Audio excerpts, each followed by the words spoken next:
So by the time this episode comes out, one of the games will be played, but I wanted to get your take on the Final Four for the college football playoff championship. And before I do, I'll lay it out because some people aren't paying attention. Sure. First year, we've gone to 12 teams. Yeah. And in the one final, which has already happened, but not yet, Notre Dame versus Penn State. Yeah. And then the other one, it's Texas and Ohio State. So what I want you to do is I want you to pick the winner of each one of those and then the overall winner. What do you think? So first of all, can I just say how awesome all of that is? Why do you say that? Because of Penn State? Well, Penn State, Texas, and Ohio State. I mean, those are the. I love that Ohio State has finally figured out how to play championship football again. I mean, so yeah, it's a big difference, right? Yeah, right. Okay, so I'm picking Penn State because I have to, because of you and my wife, of course, and I'm a big fan. I will pick Ohio State over Texas because I think Texas is not playing great football right now. And then remind me the other one. So you've got in the final you have Ohio State versus Penn State. Right, Ohio State versus Penn State would be. I think Ohio State takes it. Ohio State. Okay. Yeah, it seems to be. I mean, I don't know if I talked about this with you, but as soon as they came out with the top 12, I picked Ohio State to win the whole thing. On paper, they had the best. I mean, their lineup is just a little bit worse than the Cleveland Browns. Yeah, lineup, right. But they are fantastic. They are a big team. Yeah, they're a big team. As we've talked about, as most of the listeners know, I went to Penn State, but I'm gonna pick Notre Dame. And I'm going to pick Notre Dame because that's the fastest Notre Dame team I've seen in 30 years. That is a very, very fast team on defense. Yeah, but you can't run on Penn State. Well, we'll see. I'm predicting very low scoring game. Yeah. Notre Dame by 3. I'm predicting Ohio State by 10 plus against Texas, and I am picking Ohio State to win the whole thing. So it'll be Ohio State, Notre Dame. But I can tell you, I'm way more excited about that than I am NFL football right now. I mean, I have to. Yeah. I mean, Browns, Cowboys. Yeah. There's enough said. Not much to talk about.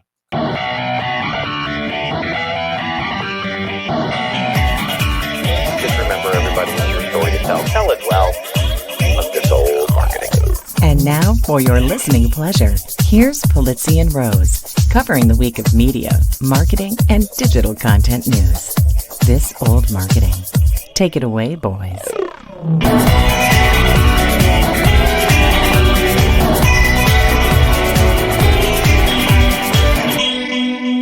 Well, hello, friends. Welcome to This Old Marketing, proudly brought to you by the HubSpot Podcast Network, the audio destination for business professionals. And I'm Robert Rose.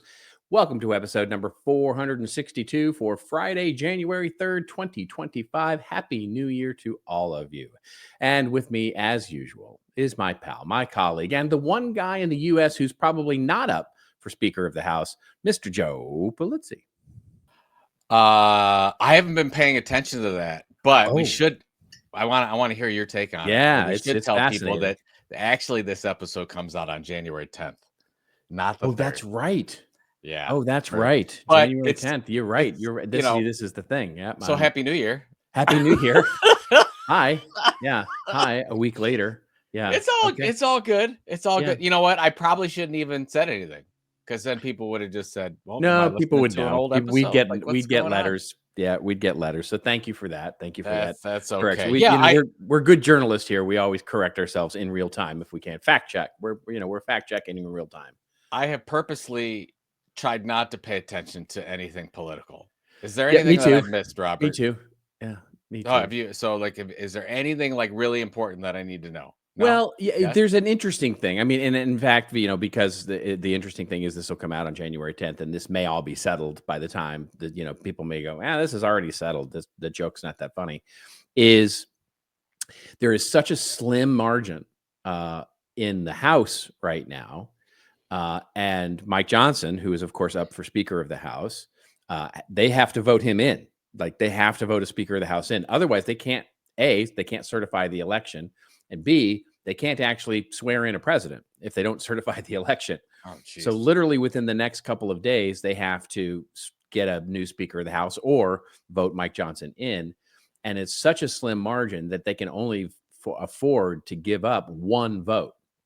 And so if he gets literally 2 Republicans that are against him, and he's not a very popular speaker at the moment, they'll have to keep going at, very much like what they did the last time they had where it went, I don't know, 15 rounds or something, to get a new Speaker of the House. So there's a let's put it this way, there's a non-zero chance of them not being able to select a Speaker of the House and them not being able to get the election actually certified. So, well, I'm sure somebody will make a call. Yeah. And when that call is made, people will shuffle around like, what do we do? And then all of a sudden there will be a Speaker of the House. Well, exactly. I mean, I think by the time this comes out, the show comes out, I'll put it this way. This joke was either really funny next week or it's really sort like, of what are they talking about? Yeah. What are they talking about? Right. It's really whoever Elon wants, right? Isn't that, isn't that the way it's working now? This is the thing. This is the thing that, yeah. I'll tell you what, talking about. So I saw this somewhere where I don't know what he spent, $250 or $300 million, giving that to Donald Trump's presidency in some way or another. But his net worth went up like 20 billion or 30 billion during that. It's crazy. Time. So it's a really good investment. It was a huge investment, huge ROI campaign for him. I mean, yeah, another smart move by Elon. He's not a dumb businessman. No, there's no doubt about that. He is not a dumb businessman. Speaking of smart businesses, congratulations on officially launching Seventh Bear. You're the kindest. Saw the post on LinkedIn. So kindest, yes, and everybody on LinkedIn was so lovely. I got so many wonderful comments. And it's been, I mean, I looked at that post like I hadn't been on LinkedIn for 48 hours, and then all of a sudden there's 1 million people that liked that post and commented and. It was very sweet. You've got very good reach on LinkedIn. I'm very impressed. Yeah, it's look, here's the thing. I put a lot of effort into LinkedIn, that's for sure. Building relationships there and building my network and all of that. And it's been very valuable to me, I have to say. It's been extraordinarily valuable to me. But it was very, very nice. And thank you very much. We did indeed, yesterday being January 2nd, as we record this, we launched officially with the website, with the LinkedIn profile, with all of our content. There was a press release, the whole thing. So we're officially now going old school with the press release. Well, right? Yeah. Gotta have some links, man. Gotta have some links. Gotta get that SEO juice going. Old school SEO going on, man. Exactly. That's good. And then so people should go. Is it seventhbear.com? I finally have a .com address. It's the first time in my professional career that I've had a .com address. Well, I missed the contentadvisory.yoohoo that you had. I particularly like that one. And your 17 different email addresses. Yeah. I mean, I have a lot of email addresses, but it's nothing compared to the amount of email addresses. I don't have a lot of email addresses. I have 2 now. So I like Robert at daddylikey.net is my favorite. I'll always remember that one. Good times. Daddy likes it. Anyways, what kind of show we got going on? We got a good one. We have a good one. It's been a couple of weeks since we've spoken with each other, and there's been news. So the predictions are out. Many New Year predictions are out, sort of talking about things. But we're going to talk about one in particular, which is that Elon might actually buy TikTok, because we've talked about TikTok, the ban, and of course Elon here, and that's really interesting. And there are a few people actually predicting this.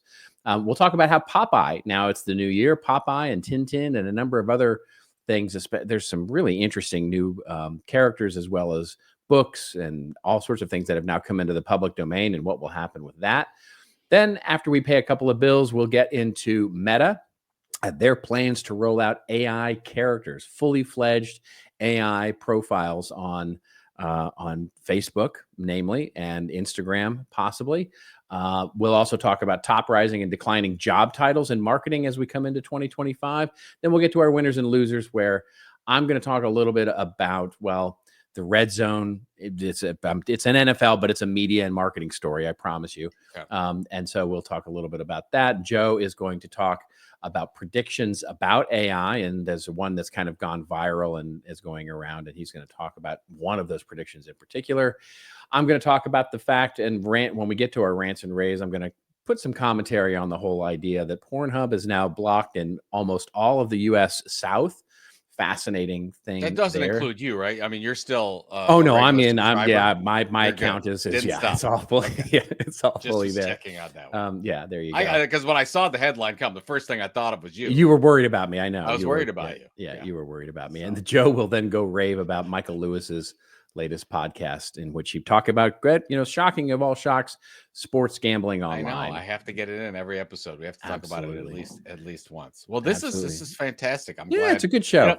Just to let sometimes we talk about inside the podcast and how things are going and what we've been doing. I looked at our analytics for our podcast. Do you know there's absolutely no difference between a new regular news podcast and a special episode podcast that we do? None. That's right. They just love us. They just love us. I really want to test this out. Like if we just talk, I mean, I guess we do talk about kind of stupid things most of the time. So, no, forget it. Yeah. Anyways, there's nothing we can do. It just, well, I want to try it. Like I want to see, okay, maybe we'll get a bump on this one. It's the same level of stupidity. It's the same level of stupidity. See, that's the thing. If we talk about the news, it rises to a level. And when we talk about something special, it rises to the exact same level. So we basically, here's the thing. Stupidity hates a vacuum, and we fill it beautifully. So there you go. I think that we're like in some households, like during the holidays, they put it on YouTube and you have the logs burning in the background with the little sizzling. I think that's what we are to some people. We are just exactly background noise.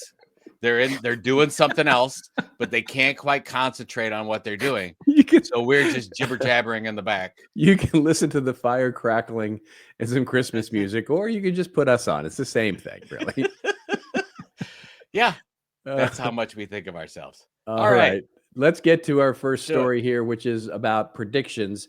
Of course, last week was our predictions show, and everybody else has come out with predictions. There's all sorts of predictions out there about AI and about marketing and about business, all the things. But interestingly enough, there's been some predictions, and one in particular has been making the rounds to all of this. And we're going to link to an article from Inc. Although you can find it on Threads, you can find it on Twitter because Kara Swisher talked about this a bit. You can talk. There's other people. What basically the prediction seems to be is that, and the headline of the article is that what TikTok CEO asking Elon Musk for Trump's advice could mean for the future of business, including basically Elon Musk buying TikTok.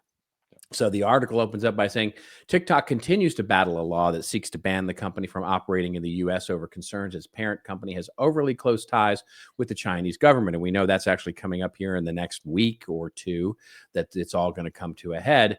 ByteDance, the parent of the wildly popular video social platform, has even attempted to compel the U.S. government to reveal secret evidence it claims to have against TikTok. The case has dragged on for so long and become so complex that there are now questions over whether the incoming Trump government can stop the potential ban. And Trump came out over the holidays basically saying that he likes TikTok. He's a fan of TikTok. And he has now asked the Supreme Court, by the way, to actually let him save TikTok. And it'll be interesting to see what happens there. But the prediction here, and this is the article basically speaks, and it's an old article, but it speaks to actually the veracity of this prediction, which is that Elon Musk may actually buy TikTok, and that he's actually had discussions back in November that basically he might, be the one. He might be a good candidate actually for ByteDance and the Chinese government to actually buy the platform. Now, I would love to get your take on this because you've been pretty vocal about your opposition to TikTok and in for the ban. I definitely have a take on this. What do you think? What do you think the chances are that Elon buys TikTok?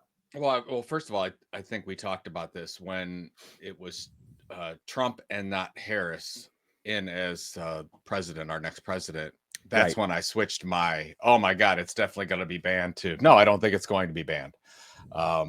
Donald Trump did a 180 on that one first coming. He was one of the first ones that came out and said Chinese-based TikTok, the whole thing, got to be banned. And then now likes it. So now everybody's switching their take and doesn't want to have it banned. I did think it was interesting, and this just came out, I think yesterday, that said, TikTok is working with the advertisers and said that they would give refund if something did happen. They would give refunds to anybody that bought a long-term advertising program with them, just in case. So making them feel better that they're if they're not around, something will be, they'll get taken care of. Sure. I don't think it's going to happen. I do think that Elon will be involved in some way. I don't think he will be the owner. I think that there are way too many private equity companies like KKR from the United States involved in this thing. They'll figure it out. There's too much US-based money. And not even to talk about the fact that you have a lot of content entrepreneurs and content creators and just people, regular US consumers that get their news that are already indoctrinated into the app, which I hate, by the way. Yeah. I get sick to my stomach when I say that, but it's true. So we've already been turned. There's no way. I mean, the Supreme Court will not, if they come out on this, and maybe by this time it's already happened, because I think the date is January 19th. If they come out, that has to be. It's the day before the inauguration. They'll probably make a decision before that, Supreme Court, on that. I would imagine they'll keep the ban intact, but then something will happen very, very quickly after that. They'll have X amount of time to make some adjustments to that, or find a new owner or whatever, or reorganize, and that will be done in the next few months after Donald Trump takes over as president. So I think we're basically talking about a whole lot of nothing. So it's a soap opera here for the next few weeks. But I do think Elon will be involved in it, but I just can't see. And it's funny, this article talks about Twitter X being a competitor of TikTok. I don't even see that as a thing, just because they're digital and people have it, and get information from it on an app. I don't see that. I see like more Instagram as a competitor to TikTok. Sure. If I was to say something. But anyways, what do you think about the whole thing? I think I definitely agree with the latter part of your thesis, which is the idea that it's not going to get banned, and in the very, like you said, and like by the time this comes out, a lot of this could be resolved in terms of time. I think the Supreme Court and or the Trump administration, as it comes in, is likely to figure out a way to give TikTok and ByteDance, more specifically, time to figure this out. So they're likely to put a stay on the law.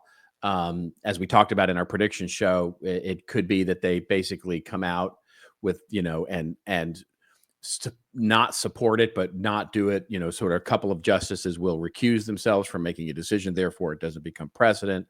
Therefore, they sort of, it's kind of a half-assed way of saying that we don't support TikTok and that, it should be banned, but basically it's not a precedent, and then gives them time to figure, gives them another deadline to figure things out. So as Trump comes in, they find a buyer. I agree with you also. I don't think Elon ends up buying it, only because of the optics. I think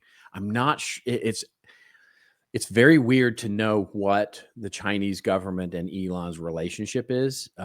As I understand it, it's not great. And so it would be very interesting to see if ByteDance wants to sell to Elon and could do so against the idea of the Chinese government, or wouldn't. Yeah. And so I think it gets really complicated really fast for Elon. And I don't think he needs or wants any of that complication right now. I do think we go back and we talk about Truth Social. I could very much see Truth Social going into X. And we talked about that. And yeah. Is anybody on Truth Social? Is it? No. Nobody. Yeah. not many. Not really. Not many. Yeah. Not many people are on it. The thing that I'm so confused about with the United States and our policies, this just came out recently where Biden blocked the deal for Nippon Steel Japanese Nippon to buy U.S. steel, citing security concerns. Right. Right. That compared to TikTok, it's not even close. Like it's just interesting, right? Because that'll be blocked, and TikTok will probably remain. Yeah, as a thing. Yeah, so it's the weirdest thing because Trump and Biden actually agree on this, right? And so it's a fascinating thing. And this is the problem that the Supreme Court has, right, to wrestle with this thing. Because if you set precedent on this by saying, well, a foreign-owned government can't own a media operation, in because of the risk. That puts Fox under the microscope. It puts a lot of media operations under the microscope because there's a lot of foreign ownership of media in this country. I don't know what I think. I just want it to be over. And then, Yeah, but I still, I just want it to be over. I just still want will the next not 4 years to be done. I still will not be on TikTok. I know you are, and you quite enjoy it, right? I do. You I like do. your like your TikTok time. I do. Your triple T. Yeah, my triple T, my TikTok time. Yeah, Is that what I you like it. Is that what you tell it's your wife? fun. You're like, I'm going to have my triple T time. Yeah, it's stupid. It's stupid. I enjoy the stupid videos. Yeah. I love the dog stuff. I'm mostly dogs doing stupid stuff. And right now in my feed, the algorithm is feeding me these funny videos of like spouses scaring each other, like hiding behind doors and scaring each other, and they're also make me laugh. So there's it's really dumb stuff. It's just a total mind check out, as I'm having my lunch or something. It's just I totally get it. But but now, I mean, you're under. That's what China's sending you. Yeah, China. Thank you. Yeah. I'm being brainwashed. China wants you. I get it. China wants you slowly brainwashed to scare your spouse. Yeah. They're saying, Robert, this is how you do it. Yeah. And then we're gonna have it. It's gonna be an epidemic where spouses are gonna be scared in all 50 states. Yeah. And that's how they're gonna infiltrate us. Yeah. Well. Yes. By the way, I'm just it's not a bad theory, right? They're making us all dumb, right? They're making us all dumb so that we don't care about stuff. That was my take. Because I have this fight with my youngest all the time. It's like, are you still on that TikTok thing? Whatever. It's like no security, whatever. It's not a data thing. I said, I never said it was a data thing. I said it's a sentiment thing. Right. If they want us to move in a certain direction or just lull us to sleep with spouse scaring strategies and tactics, turn us all into dog watching sheep, basically. And it's happening. Yeah. It's happening. All right. Move on to our next story here in the pantheon that is this show. And it is about what comes into the public domain. Every year, a number of older IP related products come into the wonderful public domain. And this is a story coming to us courtesy of The Verge, although there are a number of media outlets reporting on this.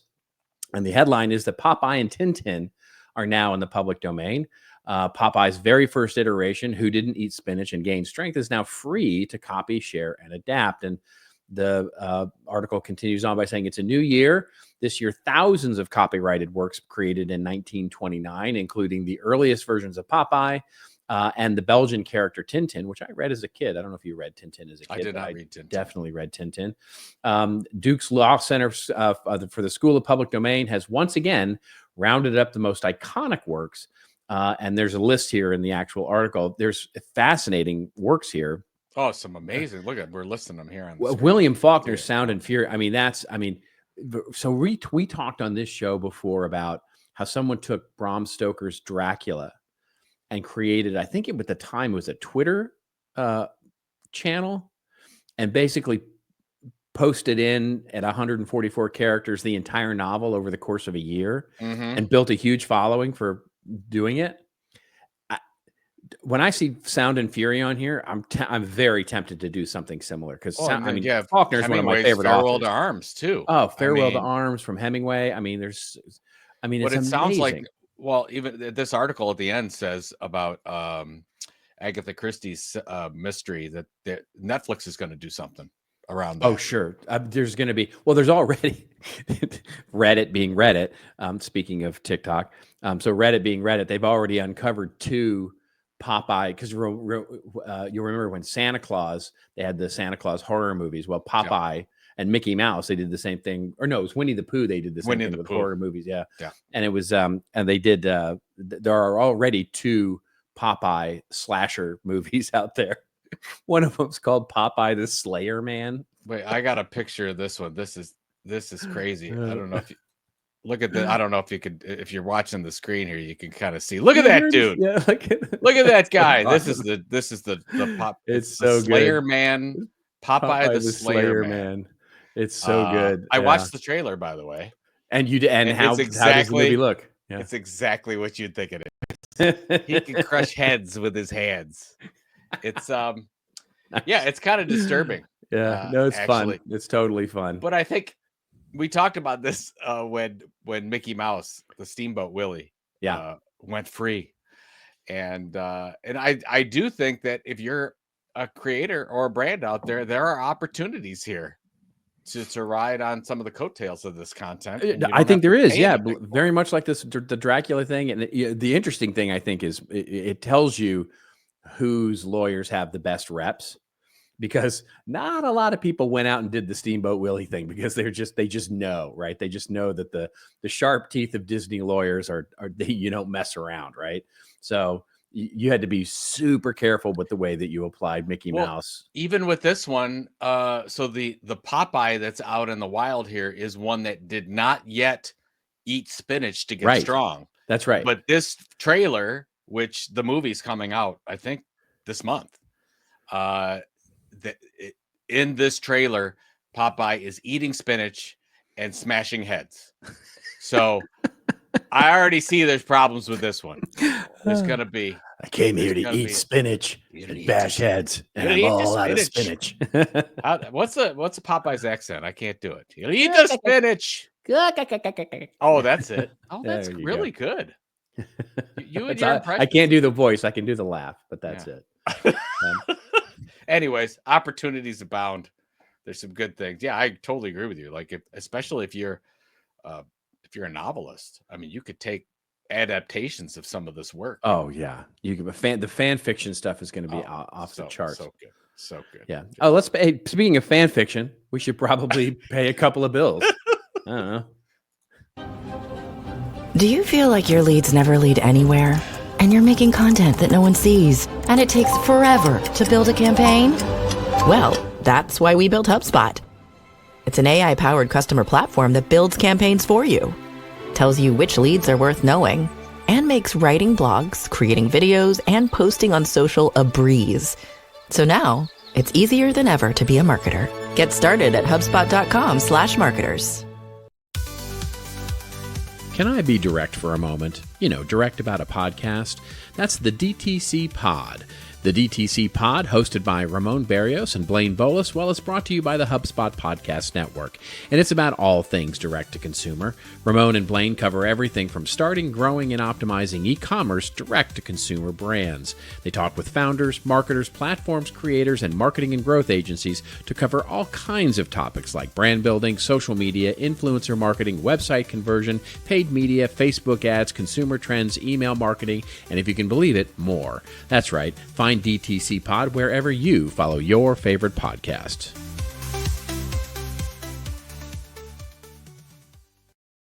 I don't know why I just thought of this, but we were watching. Both kids were home for some reason while the ball was dropping for New Year's. Right. And so we were all together watching this thing. We were watching Ryan Seacrest, Dick Clark's New Year's Rockin' Eve with Ryan Seacrest. It's the longest title for any show on the network.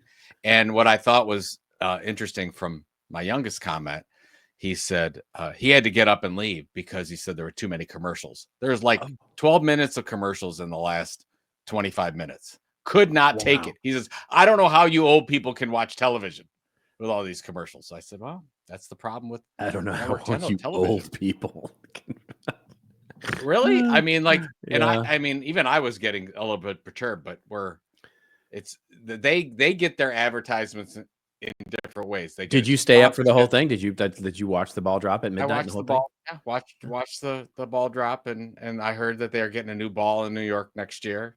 So good. Don't they get a new ball every year? I think. No, I don't. I think this ball's been around for a while. I don't know. I mean, how do you know when you need to change your balls?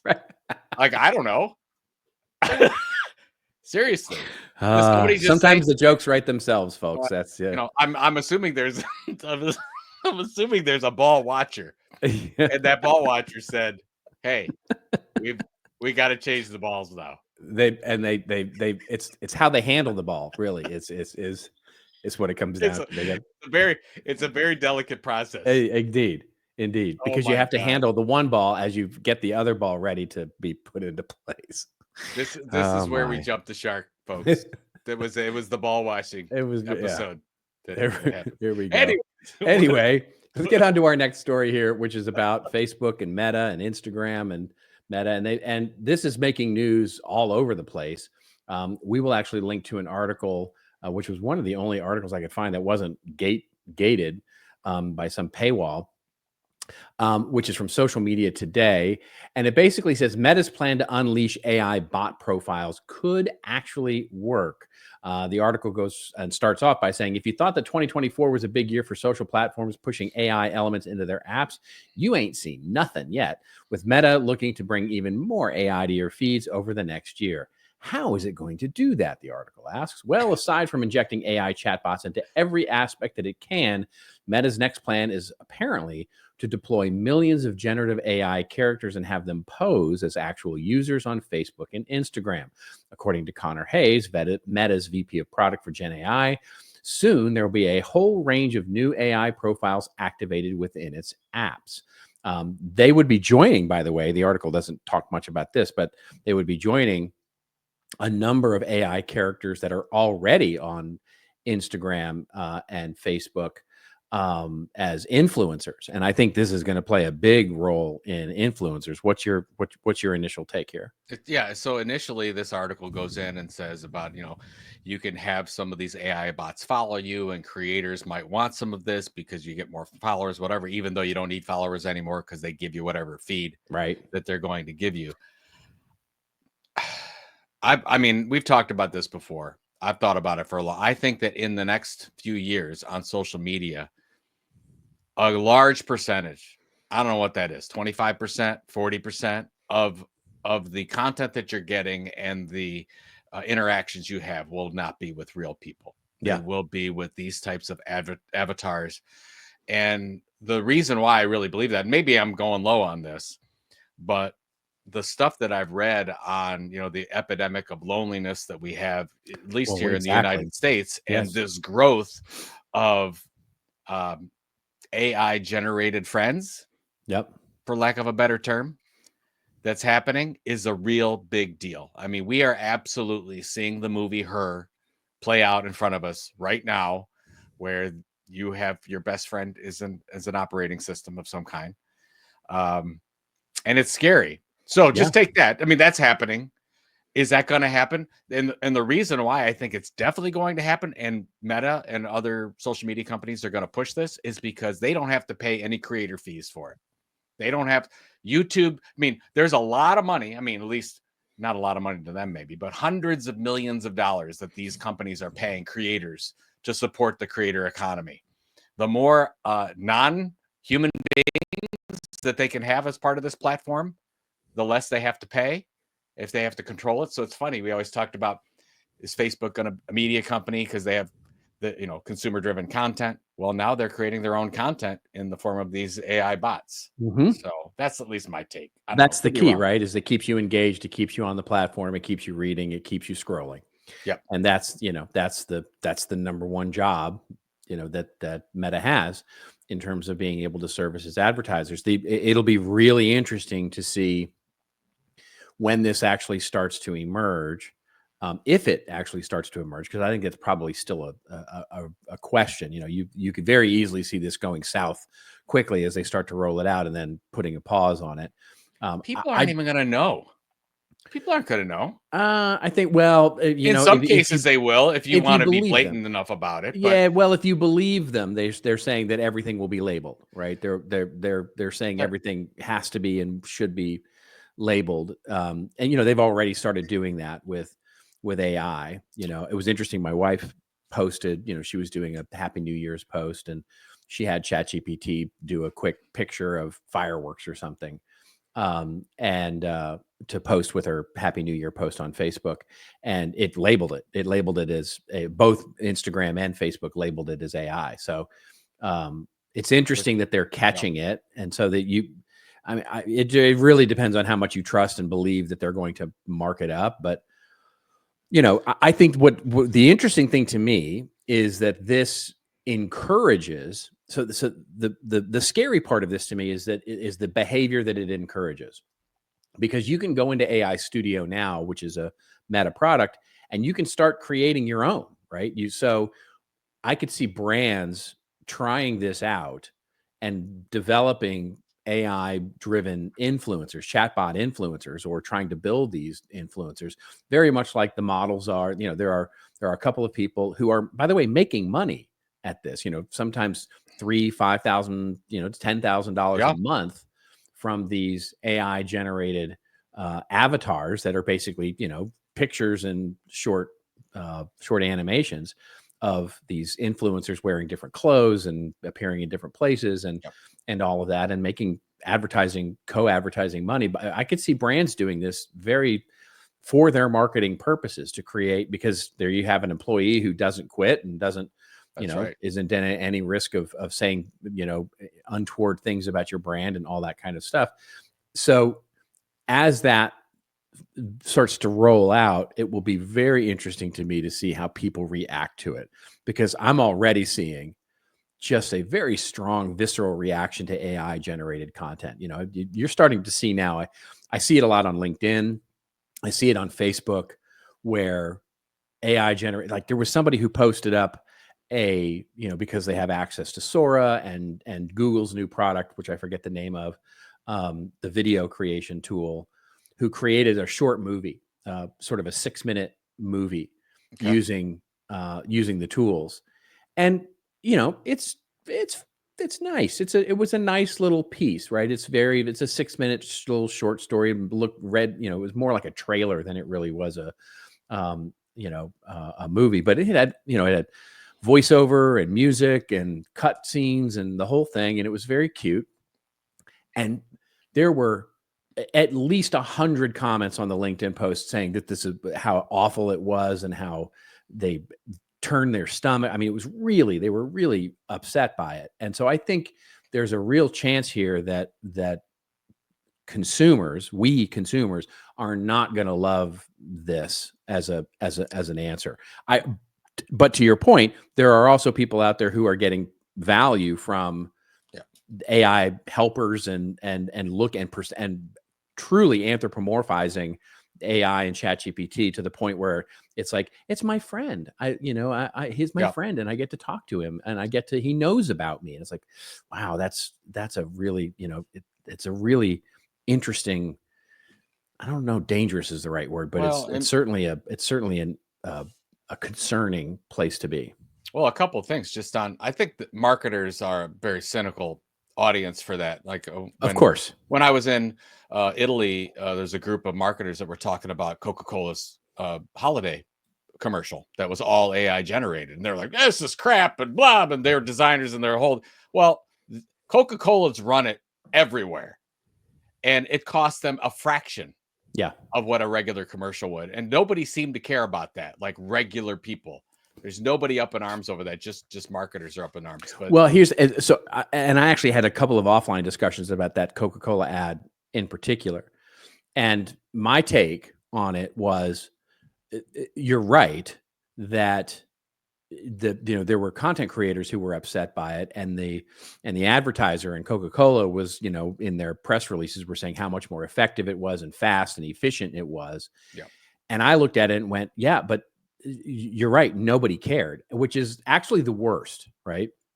In other words, if you come out with the ad and everybody hated it and just like trolled all over it, at least they were talking about it. Or if they loved it and thought it was amazing, that's another. But the fact that nobody cared or noticed, I think that says more about the AI than anything else. Is that, yeah, it's fine, but I don't care. It's like it didn't make me care one way or the other. To me, I don't think that. I think it looked like a regular holiday Coca-Cola commercial. Well, it did, or whether it's for the inside baseball or, people. Yeah, the inside base people, you could tell. You could definitely tell. There were problems with the video. You could see the rendering problems. You can see but to your point, you have to be inside baseball to notice that stuff, right? Well, just to wrap this up, I think you're right. I think brands have a decision to make. Do they want to invest in outside creators? Do they want to invest in their own employees as part of their creators? Their army of creators? Or do you want to, I mean, there's an agency that created an AI avatar called Miquela, that has millions of followers on Instagram, still does, TikTok. Yeah. And then you got Ukraine came out with their avatar last year was an AI built avatar. I mean, it's going to happen. Yeah. You have a decision that we might I not still like think it comes down to the Blade Runner scene. I always quote this Blade Runner scene because, of course, Blade Runner can be used for anything. And it's the scene where Deckard walks into the strip club and he goes backstage with the girl and she's sitting there and there's a snake sort of wrapped around the hat rack and he sort of touches the snake and goes, "Is this a real snake?" And she looks at him like, well, she's like, "What are you kidding? Do you think I can afford a real snake?"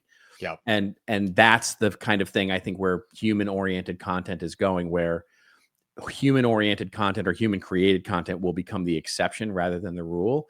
And it'll be valued even more. Interesting. Yeah. We will see.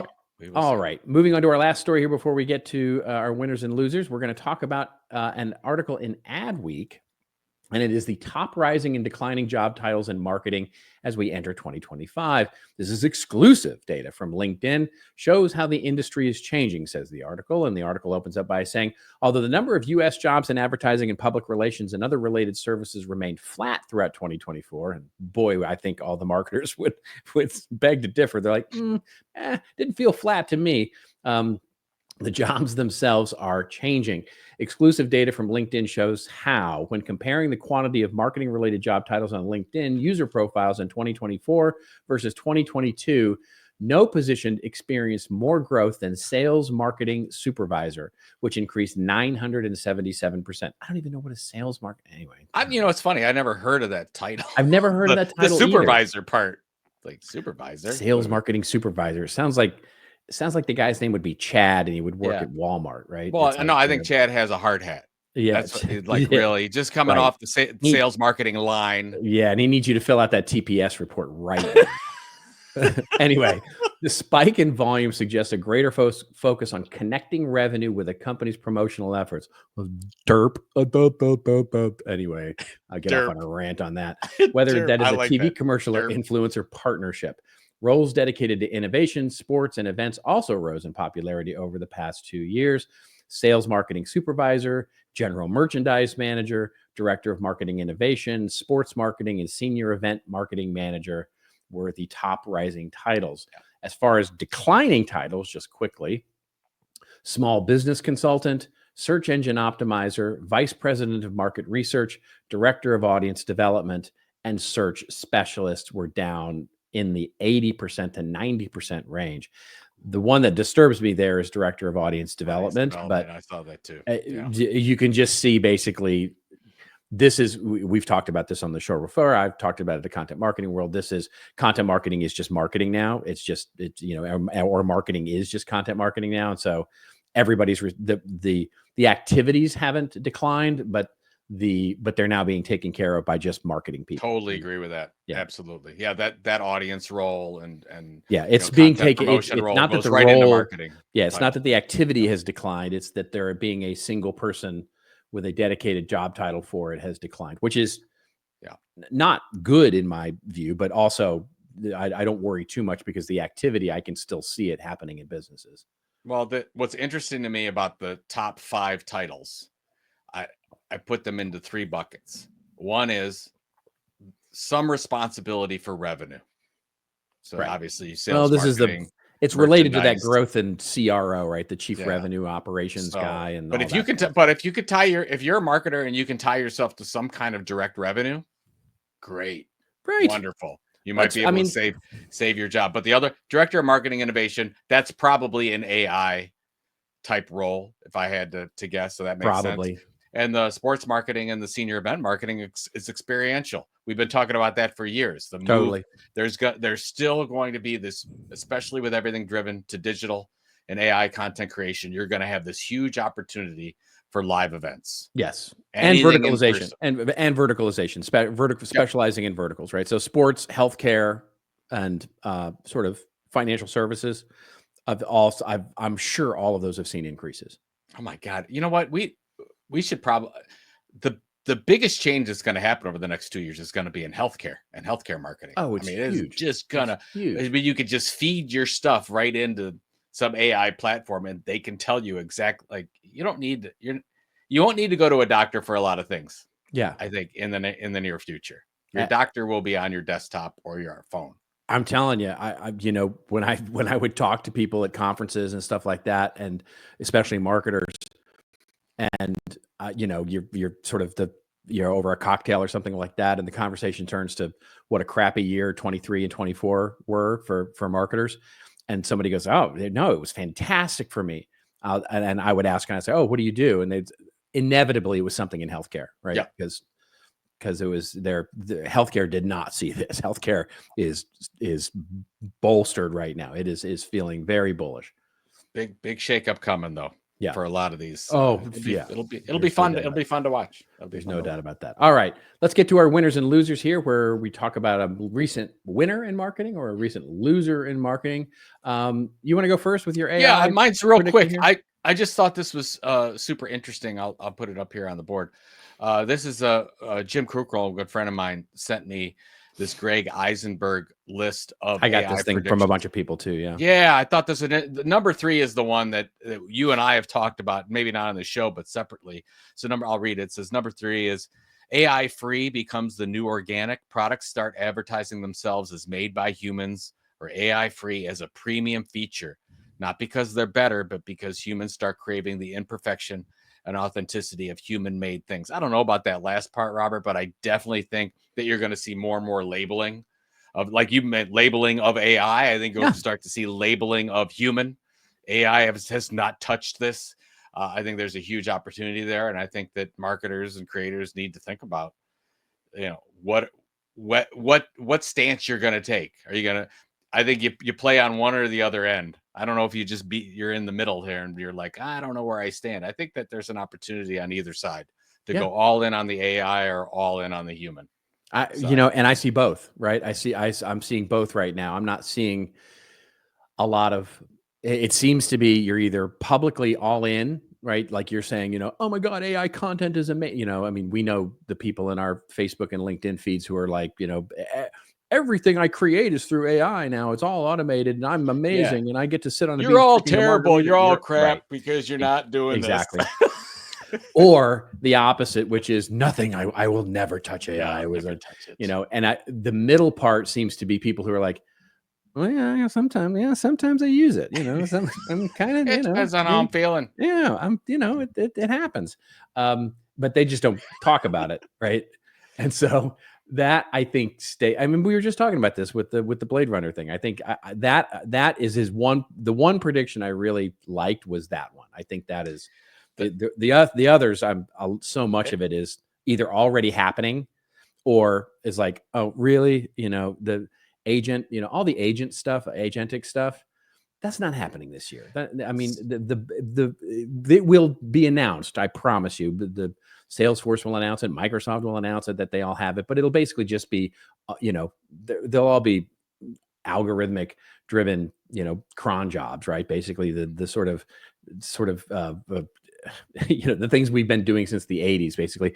Oh, just basically set a bunch of lists up to go do this, and this in an automated fashion. Yeah. I cannot stand that Salesforce commercial where Matthew McConaughey is stuck out in the rain. And so I had the AI agent I worked with didn't realize that it was going to be raining. And so they sat me outside. You know what? Whose fault that is? It's the person that sat you. That's right. Yeah, right. I'm like, exactly. You know, I'm going to eat my shrimp cocktail out in the pouring rain when there were open seats inside. What are you, an idiot? Yeah, that's right. That's what that told me. It's like they make Matthew McConaughey look like a dope. Idiot. Yeah, look like a dope. Come on. Yeah. All right. Mine's very quick as well. It's basically so my loser is the NFL RedZone, and so I'm a big watcher. I was on it when I was with DirecTV. It was one of the only reasons I had DirecTV was the NFL channel, so I could watch all the games. And this, I've signed up for the YouTube version. YouTube has done okay with it. They've definitely had their issues this season. But the NFL RedZone has always this thing that the announcer says like every, you know, maybe 2 minutes is welcome to the NFL RedZone, commercial free, you know, of the games. And sometimes they would be showing a thing and they would, they would cut quickly to commercial and they'd have to go to another game because, it's like, but it was literally like 2 seconds of a commercial before they cut to another game. And you went on. But now they've been doing it and I've seen it. And this is what this article basically talks about is they're putting up the dual view. And they're basically in one window, you've got the, picture in a picture, you've got the game playing. And then in another, you've got sort of the ad playing on the side. And it's all kind of, oops, what are we doing? Oops, we're showing an ad there. But I guarantee you it's not an oops. They know what they're doing there. And people are catching them and calling them out on it. And I think it's underreported, let me put it that way, because there's not many people talking about it, but those who care about NFL RedZone do care. And so it's yet another sort of, I think, sort of flag in the sand or whatever against sort of advertising against when you've paid for a subscription. And it's starting to happen. I'm noticing more and more on streaming services where you're paying for a subscription and yet they're sneaking in ads like beginning of the show, right? Even on Apple TV now or Max or Netflix, you get sort of this, a couple of different trailers for new shows. Limited commercials provided by. Exactly. That's right. Your trailer provided Prime. By something like that. If you didn't buy the advertising free on Prime, you get that all the time. It's kind of ridiculous. Well, I think it's a big loser for them. But I actually think I was talking with somebody the other day because one of the reasons why I like Premier League football is because you have a whole first half, no commercials. Yeah. And then you take your 20-minute, you see all your commercials. Yeah. And they have a little halftime show and then they do the whole thing. I would like to see the NFL and, you could do it just commercial after the quarters and scores. I would pay money. I would pay money to not have commercials in a game. Right. I mean, I think they're headed to that. I think they're going to do that. They'll figure out a way to monetize it. I know people talk about the picture-in-picture stuff. I still don't like that. Well, but you pay, but you does that all the time. Pay you can still watch it. And then they'll put the little. You pay for RedZone. You pay for the channel, or excuse me, you pay for the programming, right, on NFL Sunday Ticket. And if you watch a game on YouTube, you're getting this broadcast feed. You get the commercials, right? Which is annoying to me. I mean, I think, and here's the only reason I know different is because when I used to go to the games as a kid, when I used to go to Cowboys games, and my dad in his business was lucky enough that we would occasionally have a box, and his company would pay for a box. And in the box seats, sort of the little suites that they had, you had the internal feed. You had the internal feed of the game, which was commercial free. So when they would go to a TV timeout, for example, you would see the players walking around. You would see, you see the coaches. You'd see some replays. Yeah. You'd see, basically there would be content in between those 30 seconds and it was lovely. It was the greatest way to watch a game is to watch that internal feed of the actual show. So it can be done. It's not a technological thing. It can actually be done. Of course. It's always about money. It's money. All right. Yeah. Let's go now to our rants and rave section where Joe and I go off on a little bit of a rant or a little bit of a rave over something that has made us feel like we're Speaker of the House or that we're that one holdout.